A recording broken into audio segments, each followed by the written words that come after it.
G'day guys, Dom here. So continuing on with the theme of talking about stories and the background of the company, I figured I'd show you my grinders. So you come this way.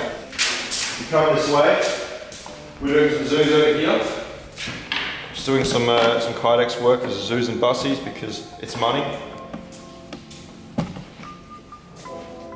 Alright, so this is the first grinder I ever got. I spoke about this in the story video where I basically saved up all my pennies for about a year and a half to buy this grinder. Didn't quite get there, but I got close. Now this is the little buddy, something or other 1000 grinder, super powerful knife making grinder. And when I started knife making, this was about the best option you could get. There was the Radius Master and there was this grinder. We didn't have 84 engineering at that time. We didn't really have a whole lot of options as far as grinders came. So when Artisan Supplies, or Gamaco then, was importing these grinders, this is what everybody was running. All the old school makers are pretty much running the old Wilmot grinders. These are American grinders made by Chris Wilmot or Chris Williams, I'm not quite sure what he operates under, but they're a solid little tank. And this is the budget version of the big grinder I'll show you in a second, but this was a massive game changer for me. It meant that I could go from, grinding a bevel over days, to being able to grind a bevel over minutes. It absolutely increased my production, it increased my speed, and it put me on to that next level. There's certain machines out there and certain equipment you can get that when you get that equipment, it puts you on that next level of knife making, that next level of speed, of skill, all that sort of stuff. So this was that for me. It's not the best grinder in the world, it vibrates a fair bit. This arm here vibrates a little bit. And it's also not the most solid grinder in the world. If you look at it, it's just obviously tubing and sheet metal all bolted together. But it works. It's got a 2 horsepower motor on there, and the VFD for this thing gives me variable speed.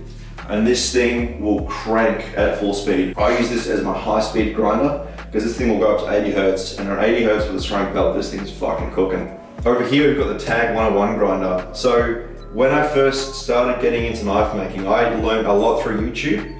And this is about 2013, and that's when knife makers were really fucking cool. At least to me, knife makers were like punk rock. They were rebels.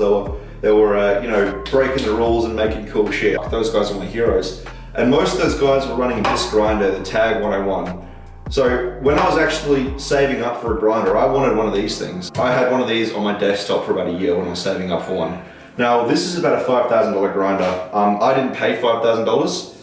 Just like the heat treat oven, I was very, very lucky with this. I was operating the other grinder for a really long time, and then I sort of went into a situation where I had help in the workshop, and I needed a second grinder. At that point, it was sort of a transition period between when Gamaco stopped importing the little buddies, and it was sort of put me in a situation where I didn't have the money for $5,000 for a big grinder like this that ran 2x72. And that's when Corin from Gamaco hooked me up with this grinder. So this is actually Corin's old 2x72, and he sold this to me at an extremely good price. That was a whole, game changer again, and this grinder is really nice. It flips, it's a lot more solidly built, it's got less vibration than the other grinder, it's nice to operate, it has a nicer brake on there.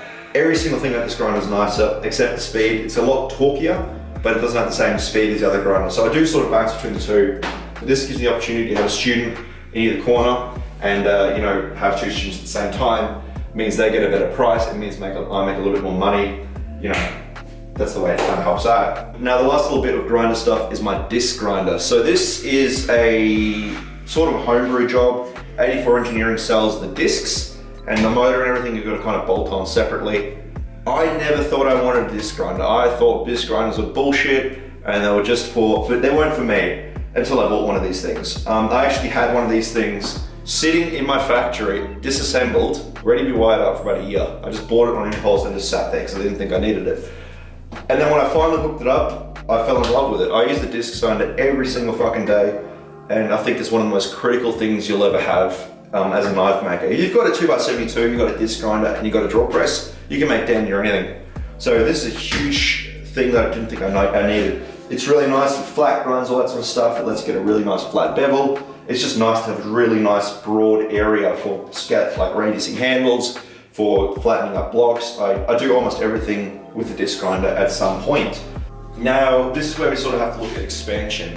My original plans for this year, since we're doing courses, was I wanted to extend this table And then I wanted to knock out that wall back there and extend the grinding room out another 3-4 meters. And have actually 3-4 students in here at the same time. With Verona coming in, I don't think it's going to be an option anymore. And I think we're going to probably stay where we are now. But that's probably the plans of the future once everything goes back to normal. Put a few more grinders in there. I'd love to have more Wilmots, just to have the same, the same system.